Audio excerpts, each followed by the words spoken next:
Right. And everybody can be a leader, but the way that we do that is just like what you said, is jumping into Audacity. That's really the difference is, are you taking charge of your own life? You're either living with fear or you're leading with passion.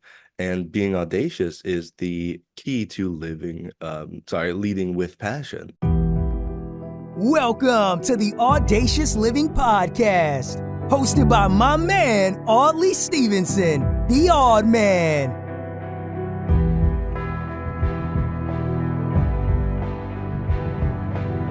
Greetings and salutations. Welcome to the Audacious Living Podcast, where our mission is to help you live your best audacious life ever. I'm thrilled to have you join us here, and I appreciate taking time out of your busy day to tune into the podcast. Each week, we dive into the themes of personal growth, leadership, and the transformative power of vulnerability and authenticity. Think of your life as a garden. Now, just like a garden flourishes with the right balance of sunlight, water, and care, our lives thrive when we cultivate self-awareness and emotional intelligence. In today's episode, we're exploring these vital aspects with our guest, Aaron Helton. He emphasizes that self-awareness and emotional intelligence are the seeds that foster strong workplace relationships and enhance productivity. Now, just as a gardener must be vulnerable to nurture their plants in unpredictable weather, leaders must also embrace vulnerability to connect with their teams, creating an environment of psychologically safe place to be. Aaron's journey of overcoming perfectionism and learning to love himself has shaped his coaching style and his approach to leadership. He firmly believes in the power of accountability, that having partners on this journey can propel us forward, in our personal and professional goals. The ripple effects of coaching is simply profound. By helping individuals grow, they in turn inspire and lead others, creating a cascade of positive change. Today, I'm excited to have Aaron with us. He's an executive coach, leadership consultant who specializes in cultural transformation as well as personal growth. With a master's degree in industrial organizational psychology, Aaron has a wealth of knowledge as well as experience in developing leaders at all levels of business. His unique perspective on emotional intelligence and vulnerability makes him relevant and inspiring voice in the realm of personal and professional development. Again, it was great to have Aaron on. His insights were fantastic, and I'm sure you'll take lots from our conversation. Enjoy.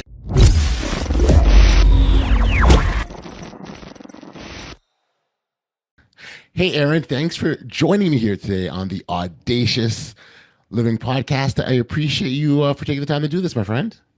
Absolutely. Thanks so much for having me on here, and I'm excited to have some fun discussion and grow together during this next hour or so. Absolutely. I think that for me, the piece that I kind of fall back on is that, like, really, if we are here to sort of live our best audacious life, then it's incumbent on us to take those steps forward. And I think that's where a lot of people kind of get held up on, right? Because, like, I don't know what's around the corner, so I'm not sure if I can, and maybe this is right, or perhaps they're living with someone else's fears or their own. I mean, there's a multitude of reasons that prevent people from jumping in that life that we talk about here. But we just encourage, take that step anyways. Who cares if you can't see it or not?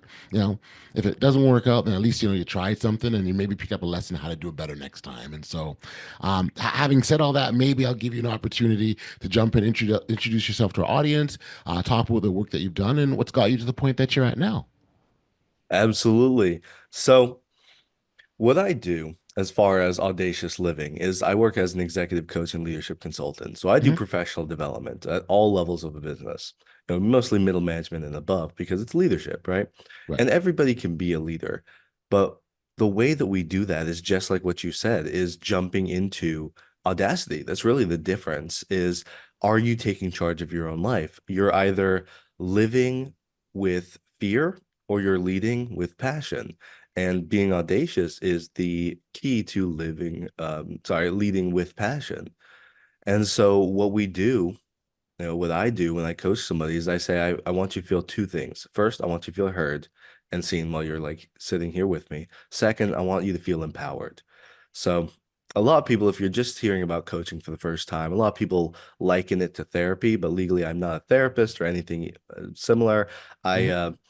Coaches tend to look forward versus therapy, which tends to look backwards. Although both can look either direction, that's Right. the oversimplified focus of each of them. And so, the way that I got here, funny enough, was luck. So I call it Love luck, it. but everybody says, well, you make your own luck. And that is partially correct. So I originally got my master's degree in industrial organizational psychology with the intention of being a statistician. So industrial organizational psychology, industrial is the survey assessment side, organizational is the business side, and psychology is the people side, right? And so I wanted to do assessments and surveys and statistics. And the reason for that was I didn't know at the time, but I was diagnosable autistic. And I was Okay. diagnosed 2 years ago now. And that explains so much and helped me move into my power. But I know some people choose not to get diagnosed, et cetera, et cetera. Well, I wanted to be a statistician. Okay. And the reason for that was because I was living with fear. And it was, oh, I've got all these hurdles when it comes to dealing with people, when it comes to my social skills, when it comes to understanding things. But I understand systems. So why don't I just find a way to turn things that aren't numbers, like employee motivation, engagement, happiness level, and turn that into a system such as statistics? What if I just measure everything? And so while that's my strength and a safe space for me, it also, in some cases, prevents connection. Right. So I was shotgunning for jobs after my college because I had learned during my bachelor's and 6 months of nothing and just sales jobs. And I said, okay, let's just jump into my master's then. But I learned during that period that I was not great at manipulating the system to find the right jobs in the right places and all that. I did not have the right connections, none of it. So I spent my master's degree setting that up. Okay. And so I met with my boss, and he is an executive coach and leadership focus, and he's all about the heart. And so Okay. when we sat and we connected, he saw that potential in me to use that statistical side as a strength. And so I took a chance on him. He took a chance on me. I moved up to Columbus, Ohio, and had $200 to my name and made it work, right? Um, and now I'm very thankful to be remotely working and helping people all the time. And that's the way that I do it. I was audacious. I took a chance on something that was essentially the opposite of the life I was crafting for Right. myself. And yet it Right. turned into the exact life that I was chasing because I became the person I wanted to be, regardless of what the outlet was. You really flipped it on its head. I mean, you go back to for many, and you made a really interesting point about people not wanting to get diagnosed for fear of da da da da da. But I think uh, you diving into it the way that you did. Well, first off, it must have been eye-opening in so many ways for you to finally get that confirmation as to, maybe why things played out the way they did or why things happened how they did. Um, and so even within that, there's so much power in that, right? To know that, yeah, you know what? Now I got this. Here's how I can flip, and that's exactly what I heard. You flipped on its head. You made it work for you, essentially. Absolutely. And honestly, when we talk about like taking back your power, people talk about Mhm. that all the time. Yes. At the end of the day, it's the more you know yourself, the more power you have. Simple as that. And when you fear something, I always say there's a devil on every level, is what I've heard before from who was it? It was one of my past therapists, I believe. But it's devil on every level. And Okay. once you name the fear, let's put me back 4 years ago, and I'm 24, 25, really just fighting to say, do I even deserve to be here with a coach? And I'm talking to people who are like 50 years old, and I come across this quote from a Stephen Covey book. I believe it was in the I think it was in The Speed of Trust, talking about Stephen Covey Jr. and a consultant he had, or that or the senior. But they had a consultant that was in their 20s, and that consultant had the same fear I did, which was, how do I coach people that are like 50 years old? And there's a quote there. I believe it was 15 years, but I always paraphrase a little bit with a different number because I like it cleaner. But Mm. it's some people don't have, 15, 20, 10 years of experience. They have 1 year of experience they've repeated over and over. And that's the quote, or the paraphrased quote, because I think they use 15 years, but I like using 20. So that said, a lot of people can learn from each other. So it helps me to gain my power back of, you know what, there's some sort of value I can give. Right. When you acknowledge that fear, that devil on every level, then you get to grow and grow and grow. Because then my next fear was, well, can I be a public speaker? The answer was yes. I said lean into it. Can I be a good salesman? Yes, I got to lean into it. So it's the same thing. But when it comes to different aspects of your identity, the more you know yourself, the more power you have. Simple as that. When you can name your fears and own it, when you can name your strengths and own it, I have people that, especially with the autism, people have called me slow in my life, but Hmm. I am slow, but not in like a mental slowness in the sense of like, oh, it's an insult, because they mean it like an insult. But I sit there and I say, I saw this thing, a woman that said, well, I'm a Jeep. Everybody else is a sports car on the highway, but I'm a Jeep. I can go off road. Takes me a little longer, but I get to have a little more fun, right? Or a different type of fun. And so it's like I'm just built differently. It doesn't mean that it's Anything wrong? built Yeah. better or built worse. It's like, yeah, Right. in this situation, I might be comparatively slow, but in that situation, you're comparatively shallow. Because let me tell you, I take the time to know all these different aspects. So I'm seeing this big map of different things. So I'm a little different, but we have different Yeah. strengths and different weaknesses. So the more I own my power, the less that insult can bother me. If that makes sense. No, it makes totally sense. Total sense. And I think the idea of leaning into your strengths and not looking at yourself or your condition as a deficit. There's pros and cons to everything. We know this, right? But maybe society says that, well, because you're not a certain way, then something is wrong with you. And really, when we talk about taking back our power, a big part of that is, as you just said, leaning into what your strengths are, and that's beautiful. Such a beautiful thing. Absolutely. You I'd love to kind of hear how your diagnosis influenced your coaching style. Mm. So I don't think I've been asked that question. That's awesome. Well, first and foremost, when it comes to coaching, I have to practice what I preach. If I come in here and I'm trying to, you know, I'm trying to say I'm trying to make sure I don't like cuss on your stream. Um, but if I'm giving a half-hearted job is what I'll say You mean basically. half-assed? Is that what you're trying to Yeah, say? exactly. Yeah, if I Okay. have to, I just didn't know, right? I want to respect it. But if I'm half-assing coaching with you, you're gonna tell. Like you know. Sure. Whereas if I tell you, hey, you gotta, if you're working on waking up early and I say, yeah, well, I wake up early all the time, but really I'm not, and I show up at a 7:30 meeting and I'm like, sorry, man, I just woke up. And you're like, hold on. I thought you woke up at 6 a.m. every day. Um, and so I have to practice what I preach. So part of that is being vulnerable, right? And sharing my stories, my vulnerability is how I give my clients the opportunity to connect with me. If I don't take that step and try and be vulnerable and try to just sit in the mess with my clients together, then they're not going to open up first. Some of them do, but if I'm teaching people the power of vulnerability, how to be authentic, how to own pieces of yourself, Yes. and I'm hiding pieces of myself, or I'm not being vulnerable, I'm not sharing things that could help my client. If they talk about fear of being branded as something, if they're like, well, I don't want to speak up in the meeting because I don't want them to brand me as, combative or something. It's like, Right. okay, well, right now they might be branding you as non-combative or non-engaged because you're not engaging. And so it's like you get to choose. People are going to call you something, but you get to choose. Do you want to be known as combative because you're Hmm. too assertive, or do you want to be known as disengaged? Well, they're like, well, I'm not disengaged. Okay, then it sounds like you don't want to be disengaged. So don't be seen as disengaged. That's the trade-off. When you don't Gotcha. want to be seen, when a no to one thing is a yes to one thing is no to another, That's right. and sometimes it's the opposite. Yeah. Sometimes it's the opposite. No, So it's no, who's you're the absolutely person you right. want to It be. goes both ways. Um, so I wonder if you could sort of talk about just so that the type of clients that you work with, and you said you talk about leaders, but is it on levels or are there sort of line, middle management? Is that part of it, or is it, yeah? Sort of expand on that a bit, just to get a better understanding, if you don't mind. Absolutely. So what we focus on is really cultural transformation. So that starts with the CEO and goes down Right. because the Yes. CEO is the captain, the driver of a business.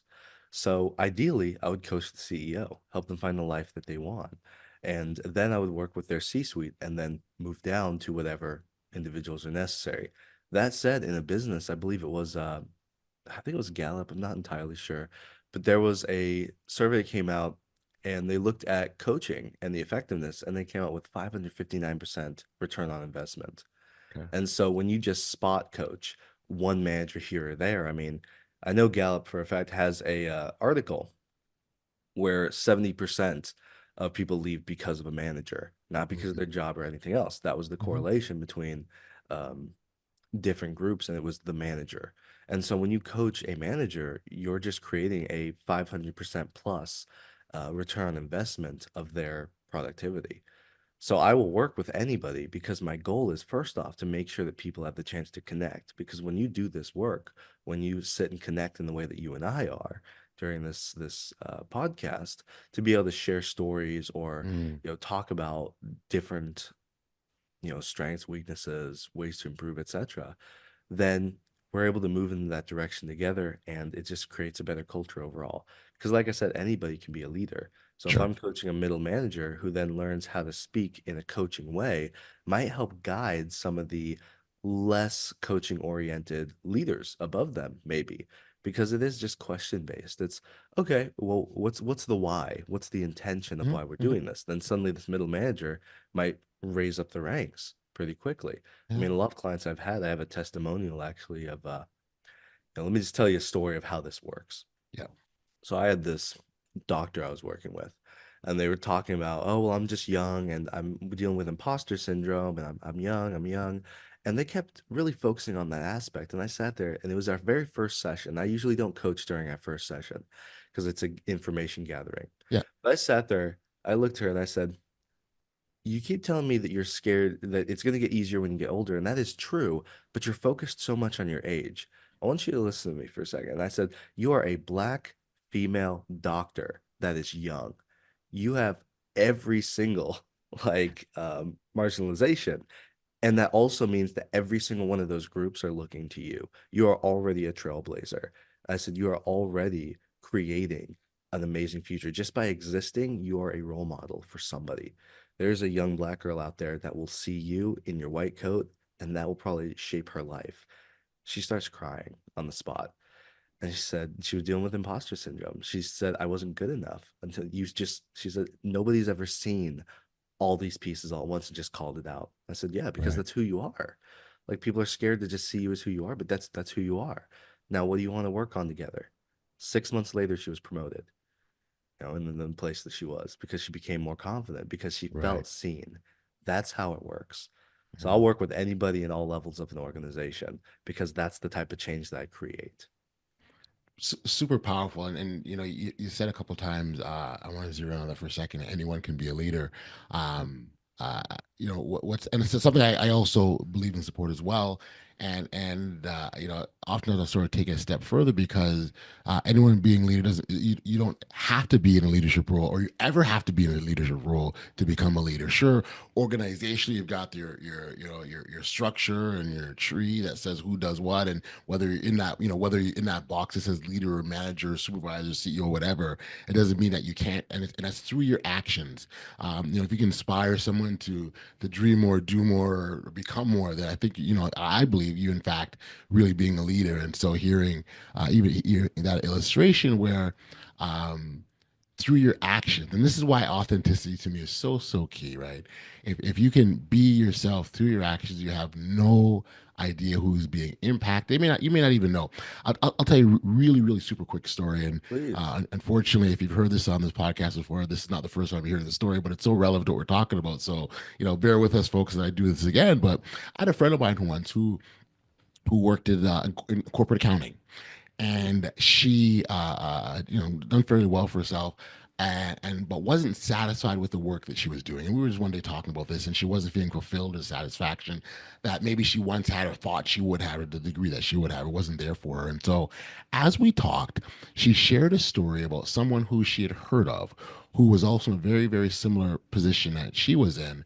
And this woman decided that she no longer wanted to stay in corporate financing and accounting and went into the not for profit and small business sector. She just felt a lot of fulfillment in helping, this particular segment to manage better, right? And help them with, finance and stuff of that nature. And so the person had done that, and they're being very happy and very, very fulfilled.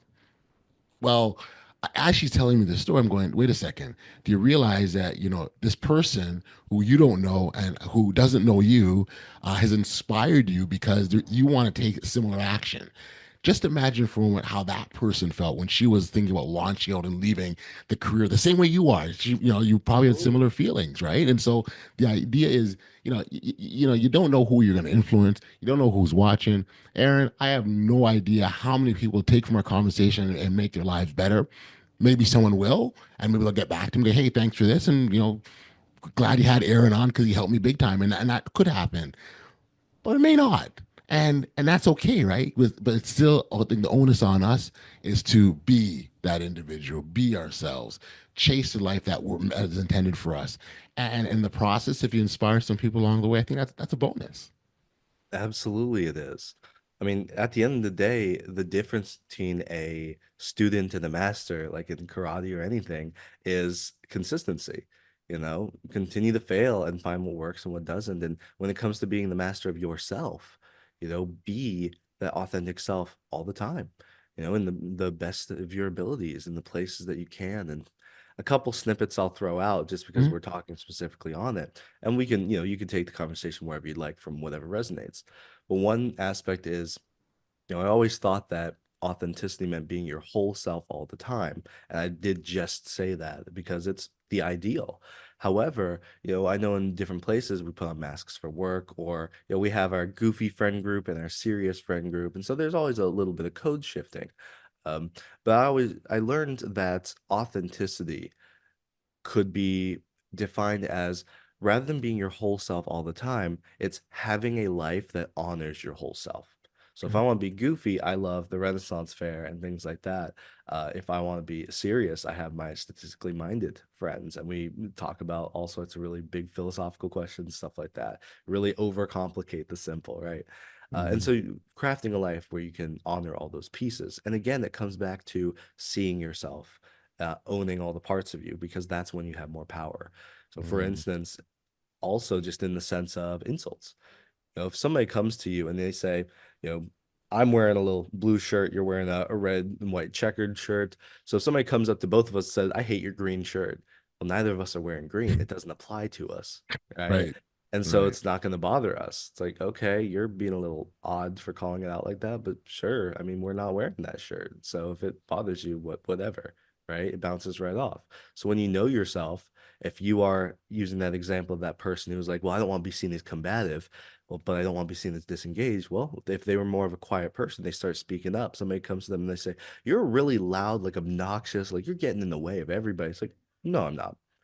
I'm Mhm. I'm just calling it out like I see it. I'm engaged.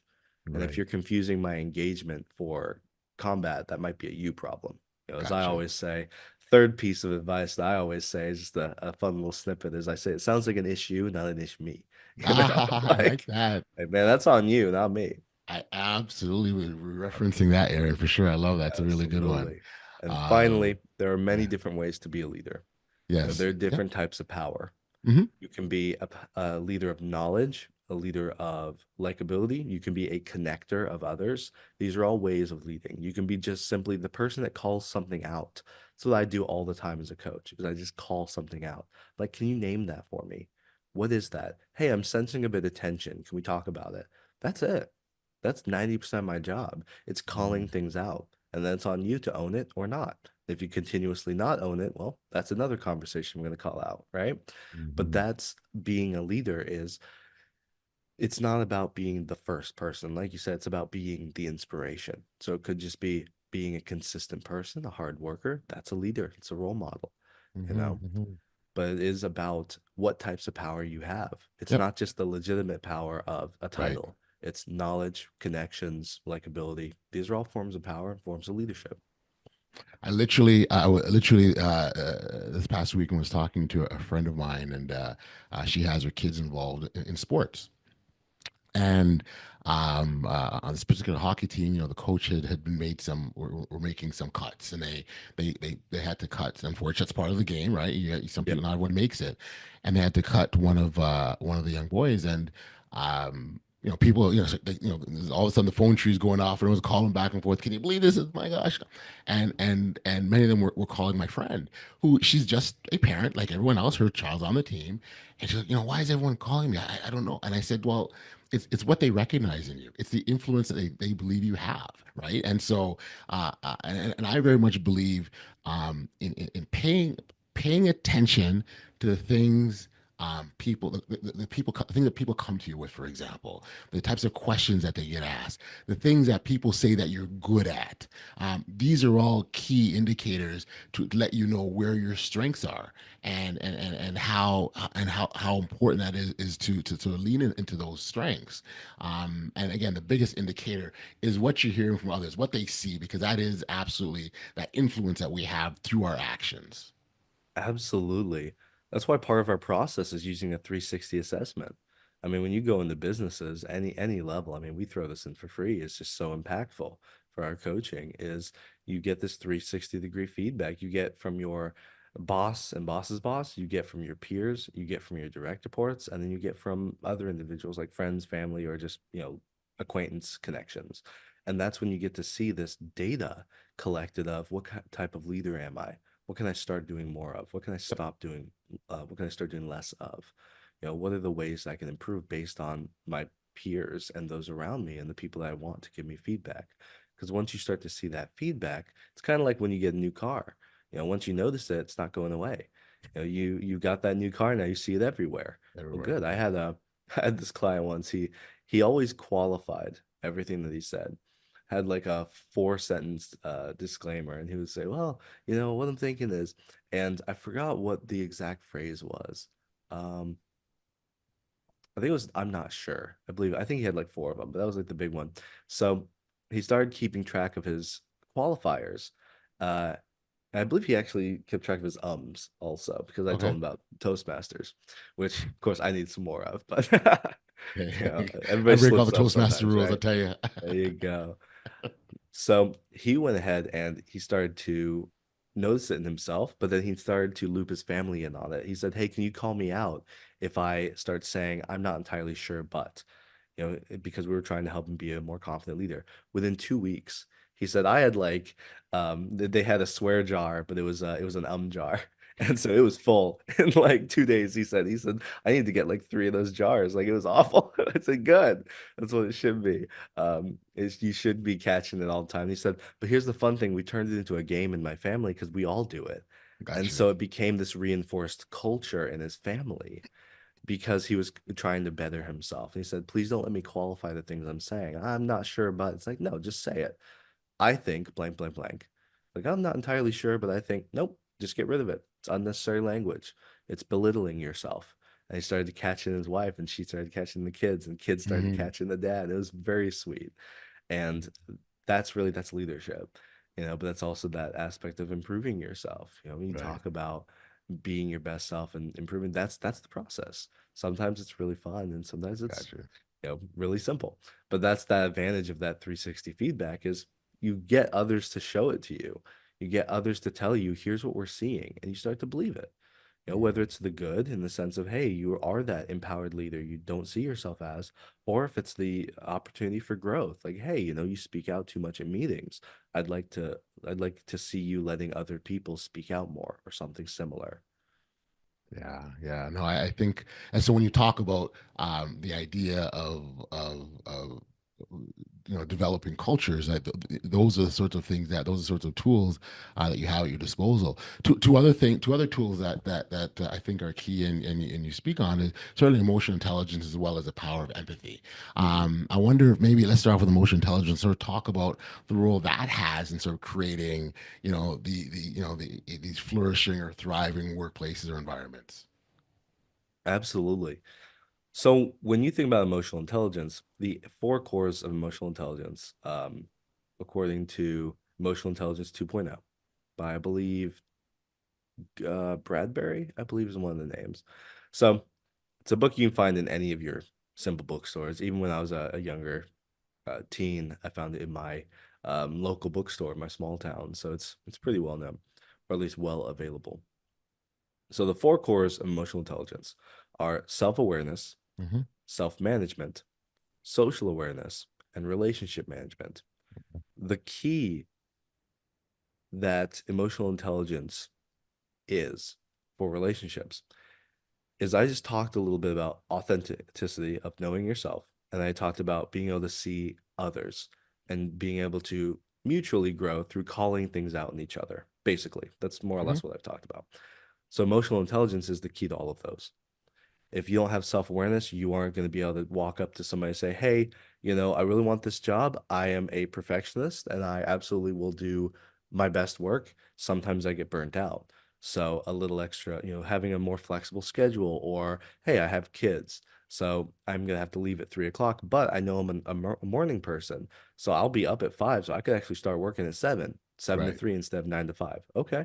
So that's part of self-awareness. I know myself well enough to commit to this type of scheduling versus if you just say, well, I'll figure it out. And then you're constantly rushing because maybe you're not a morning person, and that's okay if you're not. I personally, let's talk about self-awareness. I just went to fully remote work. Well, I am not quite a morning person, but Yeah. I'm pretty quick to jump into things. I'm momentum driven. So I Okay. try to have a big block of time to get stuff done in the mornings. And then I'll have some, client calls, whatever is in my schedule. But if I'm able to, I take 2 to 4 o'clock. I just take that off. Like I go to the gym, I reset my brain, I break the momentum, and I just let myself take care of myself. Because otherwise I would work for 12 hours straight and I would forget to eat. Because that's how my brain works, right? Right. But in Right. exchange, I come back home and I don't like getting interrupted by emails. So I'll actually specifically work from like 4 to 6 or 5 to 7 or something because I just can.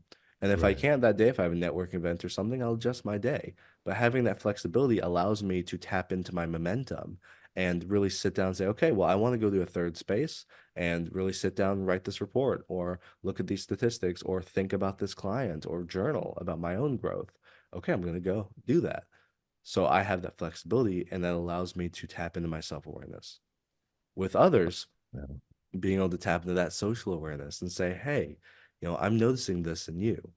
Can we talk about it? As a leader, as a manager, as an organizational spearhead, Yep. the ability to connect with others is paramount. It's absolutely necessary. Even just in this podcast, the fact that you can bring on guests and have these excellent questions to prompt responses, that's, emotional intelligence. It's what do I think would help this person to really Right. open up about themselves? Now, as Mm-hmm. a coach, all roads lead to truth.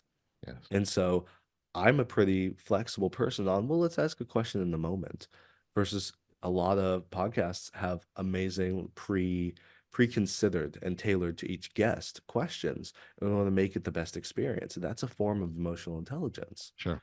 And so it really just comes down to the role of empathy and emotional intelligence in growing your business is first off engagement, and Mm-hmm. second, just the ability to enhance lives. Yeah. And for Yeah. those who are sitting here like, oh yeah, it sounds very touchy-feely. What's the return on investment? Well, Gallup came out, or sorry, not Gallup, Talent, TLNT, actually came out with a study, I think like 4 years ago, and it mentioned with middle management, the cost of onboarding, the cost of replacing a person in middle management is up to 150% of their salary, their annual salary. Mm-hmm. And then for a senior level employee, up to 400%. So when you apply emotional intelligence, when you sit and see a whole person, when you keep them engaged in that way, you're potentially saving, again, that 5 times the Right. cost of that employee. And so really tapping into that human side is necessary because again, earlier we mentioned 70% of people leave for their manager, That's not right. for anything else. That's right. So why wouldn't you want, and I'm not going to do the math off the top of my head, but essentially, there's the coaching as a 500% return on investment. There's the, you're saving 400% of that employee's salary, all these different aspects. And then you're reducing that 70% likelihood to leave because the manager is better, because they're being coached, because they're reaching their Gotcha. goals. These are all the things that emotional intelligence allows.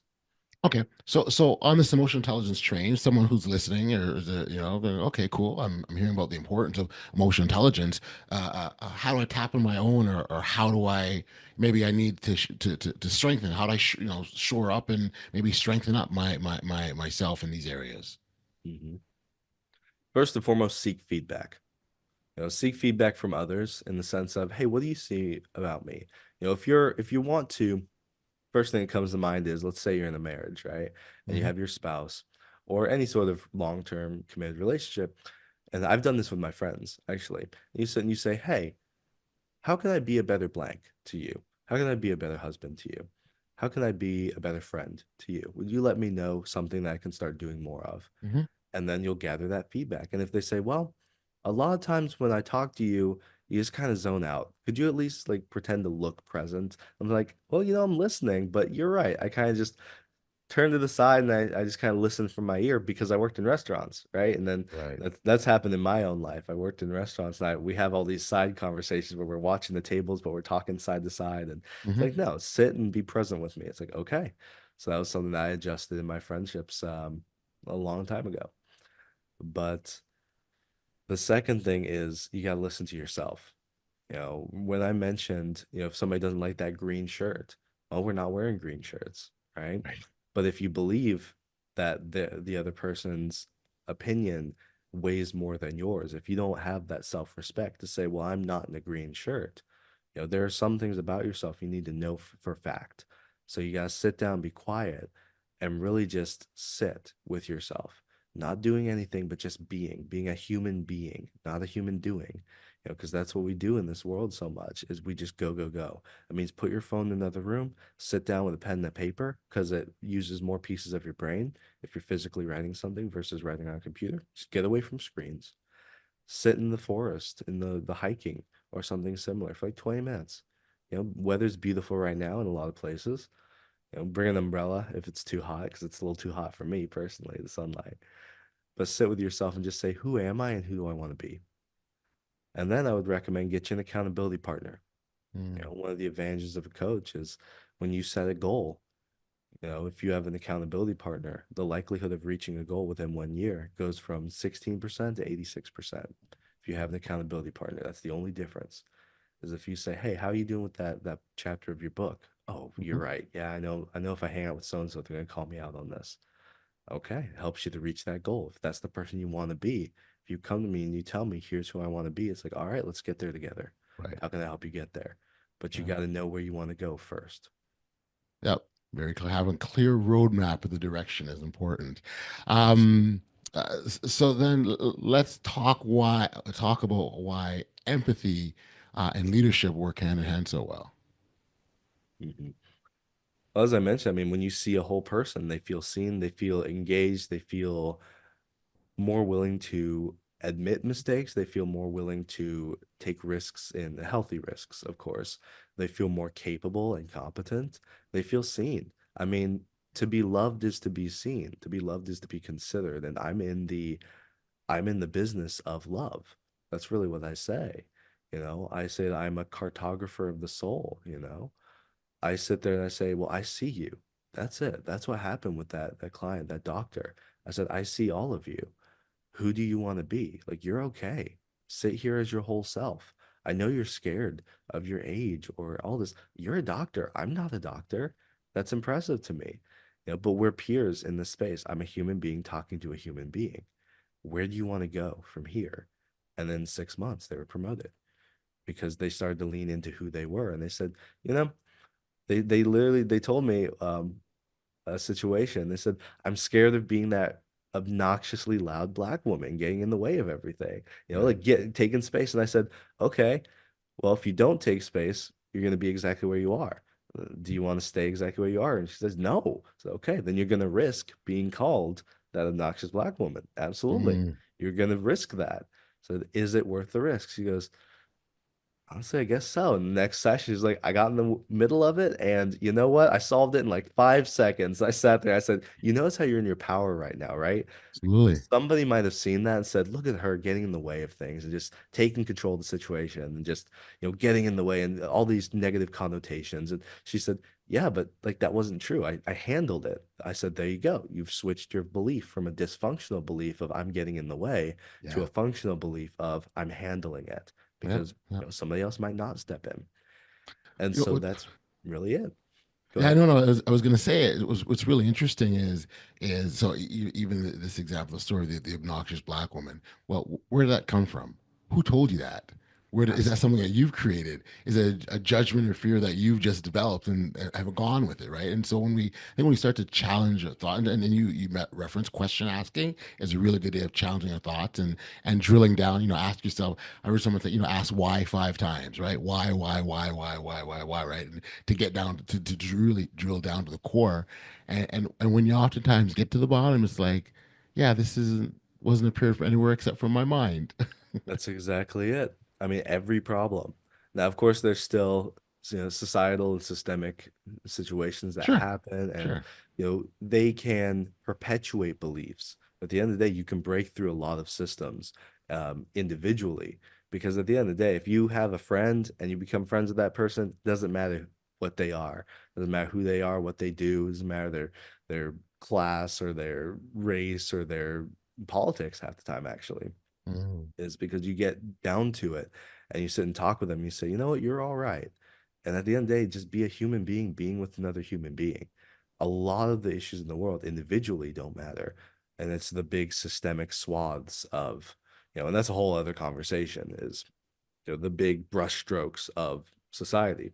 But mhm. individually, when you sit down with a person, just be another person and it works out 90% of the time because your beliefs are just in your head. Right, That's really right. it. Well, and this is why it's so critical for us to get out of our heads, right? We Hmm. spend a lot of time there, and really, I just had a conversation maybe a day or so with someone about the idea of as much as our heads hold right answers, they hold the wrong answers too, right? And so not Absolutely. not everything we think about is correct. Not everything we perceive is the way it goes. Not everything that we've developed in our minds is gospel. And I think it's why I think it's great to sort of check in and be retrospective and be reflective. Those things are absolutely critical and key. However, staying there is problematic. Absolutely. Like I said, there's a balance between being and doing. We have to Mhm. have a balance. It's almost like Scooby-Doo, right? You gotta doobie dooby doo, right? You gotta be a human doing sometimes and get your actions and get your tasks done. Sometimes you gotta be a human being and just sit quietly and say, who am I? You gotta do some soul searching. You have to have both. Gotcha, for sure. Like you mentioned Scooby Doo. I just had an argument with my daughter about Scooby Doo the other day. So the end, and I don't know why. I think I'm gonna have to look this up. But the end of every Scooby Doo episode where they catch the bad guy, he always says, if I would have got away too if it wasn't for your meddling kids and your dog. And she's Mhm. like, no, they don't have the dog. It's just meddling kids. And I go, no, he referenced the dog. And so he's like, you're bringing me back now with the Scooby Doo reference. No, no, but yeah, that's I'll So stick I'm with gonna have to the look that up now too, because I'm yeah. I'm pretty sure they talked about a dog. I'm not gonna I thought so maybe the too. newer iterations, maybe. I thought so too, but apparently Chad GPT said something differently, but I don't agree. I still don't agree. Yeah, Anyhow, I'm sure probably I some of the old. digress. I digress. But I want to go back because I saw something that kind of made me chuckle, and I'd love for you to maybe expand further on what exactly is a Tiger Mom, and how did Tiger Mom influence sort of your direction in life? Oh, sure. So in my bio, I talk about growing up with a tiger mom, and for those who don't know, that is the Asian stereotype of a mother who's like very strict, and there's that theme of oh, you can't have dinner until you finish this piano ballad, and it wasn't that bad, and there was no abuse in my home and nothing like that, but it's Mm-mm. just that strict standards really, and I growing up homeschooled with that type of environment, I mean, we were just talking about belief systems, right? Yep. Well, my mother grew up in the Philippines, and the way she got out was scholastic achievement. So she always told me the jocks, the jocks were not the popular ones in high school. It was the nerds because they were the ones who were going to get out of the Philippines. She said so she had study group and everything, and so that was basically my mom's way of saying she was one of the jocks essentially. She's like, yeah, I was head cheerleader, but it was for smart. Like it's really funny. Um, but obviously, when you have that belief of hey, I want to make sure my kids have the best future they can, then you grew up saying, okay, the more I can achieve scholastically, the better of a life I could have. So she grew up with it and she imparted that belief onto me through strict standards. So in homeschooling, I mean, we had three grades. It was A, B, and F. And Okay. so anything less than 80% was a failure. And so that Wow. was a belief I had to tackle in my life and allow for the imperfections of being human. So the way it kind of formed the direction of my life was I fought perfection and anxiety for a very long time. And I still have it. Like it's never going away, but I know how to handle it because I know at my core I love myself. But for a long time, I didn't love myself because I felt Right. like I wasn't perfect. Because my understanding was anything less than 80% is a failure. Well, I work in a field that's 70%. It's a 70% science. It's never going to be exact because it's Mhm. psychology. People are never going to act exactly how you want. There's always going to be outliers in the statistics. And so you can see where my life with the theory of the moving into being a statistician and wanting to measure things is how do I get the right answer? How do I Right. do it right and make sure I never have to fail? I never have to move below that 80%. Because the confidence interval with results is if it's it has to be 95% or more. If there's a 5% margin of error, like you don't want to, it's not statistically significant. So Mhm. you can say, all right, 95% or above. And that appealed very much to me. It's like, all right, we need to make sure we get 95% or more, right?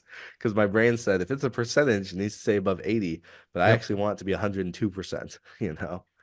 Um, so that's how that kind of shaped my life is a lot of Right. perfectionism, a lot of struggle in the sense of, am I good enough, especially Right. working in this field? At the Right. end of the day, it wasn't about the competence that you can bring out, the numbers. It was about how well can you connect with people, which requires mess. Yeah. So when did you become okay with not being a perfectionist? Hmm. I think it was probably about 2 years into coaching, two Okay. full years. And I work with, I think, seven coaches currently. So I think it was five or four or five during that time, 2 years back. And so I was getting coaching essentially all day while I was Sure. working. I was Sure. watching people, I was talking to people, and we all talk to each other the same of like, where do you think that belief's coming from? How can we help? It's the same thing. How can we help keep each other accountable to grow the people we want to be? And so it was 2 years in. I actually speak about this story in my upcoming book Okay. when it comes to, I think, talking about psychological safety. But this is the moment I had a breakthrough. I was in my kitchen just cooking or eating. I don't know. It's not really relevant. And I dropped either a fork or a spoon. Again, it was so insignificant that the context surrounding it didn't seem like a big deal. It was just Right. that was the moment I noticed because it kind of sneaks up on you. So I drop this spoon or this fork. I drop this utensil on the ground and I say, "Ugh," and it's all in your head, right? This automatic thought that says, "Ah, Aaron, you're such an idiot. Like you clumsy, etc." And it starts that cycle of berating yourself. And I bend over and I squat down or whatever to pick this up. And in my head, it says, "But I love you anyway." And that was the moment I sat there and I just froze for a second. I said, "Was that me?" Right. And I said that I started to get giddy. I said, I've just changed my beliefs. I said, I Yes. feel it. I've just noticed that Mhm. I'm talking to myself differently. That was a new automatic thought. And I was just beaming. I told everybody I could, hey, I've broken through. I love myself now. And it was so funny. But I was still doing monthly therapy at that time. I think Sure. I actually might have been doing twice a month. And so that was a big breakthrough that I had as well. I was able to talk to my boss and things and just gain a lot of positive feedback of like, yeah, I'm glad, like, obviously nobody's gonna sit here and say, no, you love yourself. That's awful. Don't do that. Like, no, everybody was cheering me on. That just Yes. reinforced it to say, yeah, you know what? I'm kind of like lovable. Like, this is great. But it just took doing it and Gotcha. believing it and scratching at it to form these new neural pathways. Because that's how it works. It's slow. Yes. You build this new habit. It takes forever. It's rough. But on the other side of it, it's absolutely worth it. I Mm. liken coaching and Yep. personal development to fitness a lot Okay. because I love going to the gym. It fuels me. And, a lot of times you have to push through the days where you're sick or you're not feeling it. And you just have to say, you know what, I went, and that's okay because it becomes a sustainable lifestyle. And being sustainable is more important than hitting a max every single time you go. Mm. It's more about being consistent and being healthy and then reaching the goals that you want. So consistency works every single time. The discipline works every single time. So yeah, that was the moment I really noticed was just I started to talk to myself better. I wrote Hmm. affirmations on my mirror. I still have them to this day, and I have new ones on my door. So whenever I walk outside, I see this and it says, "Be a fighter today. Take space." Because I love myself, but I love this version of myself that didn't take space. And I was slowly learning, well, what are the spaces where I need to take charge? I need to be more of a leader. Especially sales spaces. I'll sit here and I'll say, "Listen, it's going to be a hard coaching is gonna be a hard road. It's like giving somebody a weight and saying, "Will you just try it? Try a little curl for me." And they say, "Ooh, this is heavy. I'll like it." Right? Versus sales, it's a moment of like, "Hey, do you want your dream body? Do you want your dream soul? Well, come Mm. work with me. It's gonna be hard." Then once they're in that first session, you say, "All right, let me tell you how hard this is gonna be, but I'm here with you." Right? So it's Right. kind of like Right. that. Right. And so Right. learning how to take that space and speak in ways that say, "Here are the benefits. Do you want these benefits or not? Okay, here's the cost of the benefits. Right. It's the hard Right. work, it's the path, it's going to the gym. Let's do it. Yes. But I'm here with you. Yes. Don't Yeah. worry." That's right. So, And understanding that even the analogy of the gym, understanding that is a process. It's an ongoing process. You don't, go to the gym tomorrow and go, okay, I'm worked out, I'm fully physically fit, and I'm good to go. It's exactly. it's an ongoing process, and how we build ourselves is very, very similar. I Mhm. also what I love about your story about breaking free from that people pleasing mold is that you're stepping or making that one step closer to your own authenticity, right? And to who you truly are supposed to be. And it doesn't start by pleasing others. It starts by pleasing yourself and showing yourself grace as a starting point. And so I love that about your transformation. Absolutely.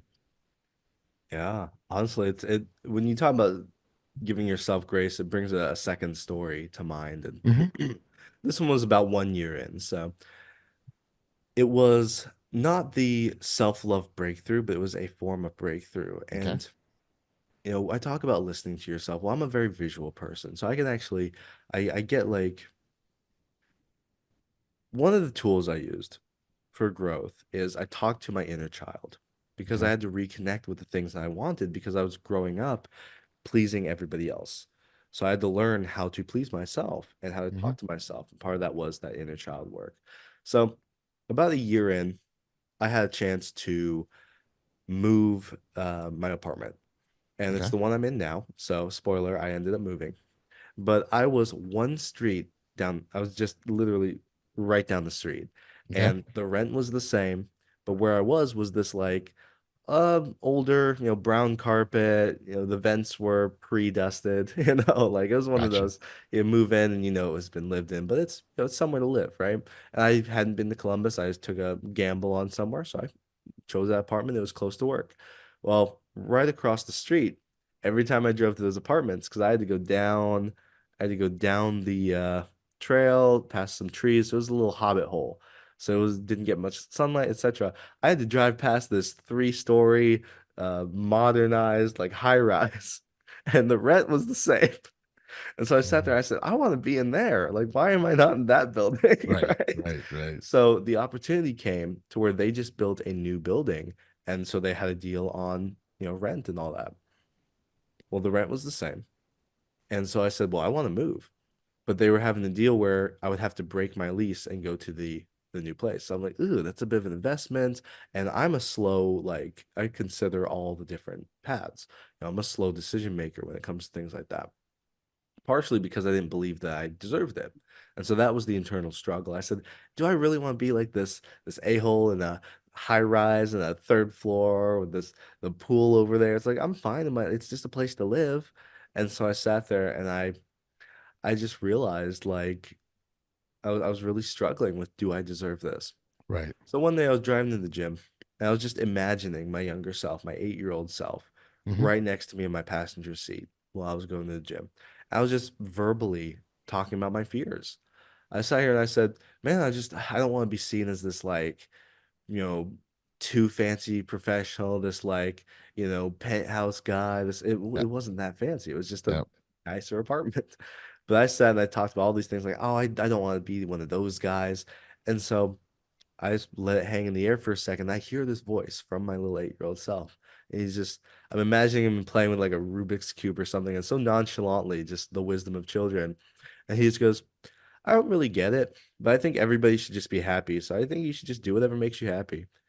And just keeps playing with his puzzle. And I sit there and I just go, it's that simple. It really Simple. is. Yeah. Yeah. That's simple. Yeah. Like there's nothing that matters. It is all in my head. The only thing that matters is this going to make me happy and can I do it? And is it going to help me feel more fulfilled? And it's like, yes, It's the I key. do deserve it. You know, I deserve an environment that was healthier, Yep. that got sunlight, that did not have so much dust because I just realized I had asthma. So I'm like, yeah, That's I another issue. deserve to Yeah. breathe, Yeah. right? Yeah. Yeah. Like, Yeah. Yeah. but Yeah. that was that old perfectionist of like, yeah, but I don't want to take up too much space and be too like obnoxious and like, am I really going to go to my landlord and say, hey, you guys aren't good enough, I need this other place? Like, how dare I? And so I had to fight those beliefs. But that's where talking to yourself, really looking into yourself and taking that time, that's the tool. Is Yes. I imagine my inner child and say, what would my inner child want? Now you have to balance all your parts. You Sure. can't just be impulsive with being a child all the time. There's absolutely the necessity of, well, I would love to have, $100,000 boat. That would fulfill me. I don't have $100,000 to buy a boat, right? And so thinking about things like that, it's like I don't need the sports car, I don't need the fancy house. It's I do want a house one day, a place where it's a space I can make my own. Right Sure. now, I'm very comfortable with where I'm at, and all this. So it's having a balance of gratitude and impulse and discipline and dreaming. You know, Love it. Dreaming. Big fan of dreaming. I think it's important to have absolutely. that. Gives you something to look forward to, if you will. So I'm a big fan of dreaming. Aaron, this is really been sort of delightful conversation, and love the work that you're doing. Again, I'm gonna go back to the very beginning in terms of how you took your diagnosis and flipped it on its head and made it work for you, leaning into the strengths that we talked about earlier. And so that's really the powerful takeaway. And so on the sort of, I guess, on the theme of takeaway, if there was sort of one last message that you want listeners to be mindful of, to resonate with them, to take and apply it in their own lives, what would that be? Hmm. I would say honestly, I'm trying to make sure that I don't double down on something I just said. Honestly, I think the one thing you start doing is just get quiet. I know I did say that, but that's really the number one thing is you have to connect with yourself. Because if you don't know who you are and who you want to be, like nobody can help you. If you don't learn yourself in order to say, oh, this is something I'm doing that's getting in my own way, you're going to continue getting in your own way. Right. And then once you figure that out, then I would say work with an accountability partner, work with a coach, even if it's not me. Work with somebody that will hold you accountable to being the person you want to be, because that's what's important. You have to find the path you want to take, and then you have to give yourself the tools to take it. So many people, myself included, I just had a breakthrough about 2 weeks ago. I realized, being very vulnerable, that I used my competence in other places to avoid the direct, simple, hard path in other things. So, like, Hmm. I would find roundabout ways of doing things. Like, I might delegate to somebody that likes doing it or something like that. But I was like, yeah, now I don't have That's, to do that's, that that's thing I don't really want to leading do. into your strengths there, eh? Exactly. And so it's like, but in order to be the person I want to be, like there are certain things that I need to just get my face in Yes. front of and do more of. And Yes. so I have to face my fears in those. So when you realize like I needed people around me that said, hey, Aaron, don't you notice you're doing this? I said, no, because it really required like a 4-year relationship with my coworkers for them to see this pattern. I said, whoa, I didn't realize. And immediately in the last 2 weeks, just calling it out and starting to do things more, hesitating less, putting my face in front of things more, as opposed to avoiding them and doing roundabout ways or doing things online, etc. Like I've seen dividends, I've seen Mm. growth because it's so explosive. But yeah, so to cap that all off, figure out who you are. Mhm. And I'll ask you this, who are you and who do you want to be? Simple as that. Find out who you are and who you want to be. And then gets you the tools to become the person you want to be, whether that's getting into the zone that you want to be, if you want a different job, if it's a soft skill you want, work with a coach. I would definitely recommend myself because I'm fantastic and you deserve the best, right? So, But otherwise, find you a partner that helps you to get to where you want to go. And then lastly, start thinking about how can I help others? Because that's once you know yourself and you know your motivations, and then you get somebody that helps you become who you want to be, then think about how can I help others get to this point? Because I don't want coaching to end. If I'm with somebody, I don't want the coaching to end with our relationship. I want to inspire you to inspire others. I want to create other leaders. I don't just want to get you where you want to go. That's how we change the world. That's how we change cultures, is yes, we yes. create more coaches and we create more heart first connection. Mm, So mm. Funny, there was I think I saw something about a typhoon starts with a single raindrop, that's right? exactly it. And this is what we're talking about here. Now, if you want to create powerful change, impactful, right, is you get those what's one raindrop at a time, essentially. And Yeah. so in your instance, one coach at a time, and that's how we make massive changes across the board that impact everyone. Aaron, like I said, this has been just delightful chat, and really appreciate your insights. For listeners that want to learn more about you or connect with you directly, where's the best place to send them? Find me on LinkedIn. Okay. I am just Aaron Helton on LinkedIn. You'll find me pretty easily. I'm the executive coach. I am the cartographer of the soul. You will find me. Just come chat. Like I love just getting on chats and talking to people about who they are, who they want to be. And it doesn't have to be a collaboration. Don't feel pressured to think I'm going to come sell you something or something like that. Just Right. talk with me. You never know where a relationship is going to go. I might know people that will help you reach your goals that aren't me. And you may know people that would like my services or to grow together. And lastly, keep an eye out. Also, if you follow my LinkedIn, I will be in the next couple months be publishing a book, The Path to Beautiful. Permission, Channeling Energy and Life-Changing Breakthroughs. So you can keep an eye out for that. For sure. Well, and we'll make sure that all the appropriate details will be in the show notes as well. Again, like I said, this has been great. Thank you so much for the insights. Appreciate you. And congratulations on your journey, first and foremost. I think that's a really Absolutely. important Thank you. aspect. It starts with ourselves, right? And, we can't heal the world or fix the world, do anything with the world if we don't work on ourselves first and accept where our place in it. And you've definitely done that. So congratulations on your own personal journey. And thank you again for being a guest on the Audacious Living Absolutely. Thanks for Podcast. having me. It was a fantastic time.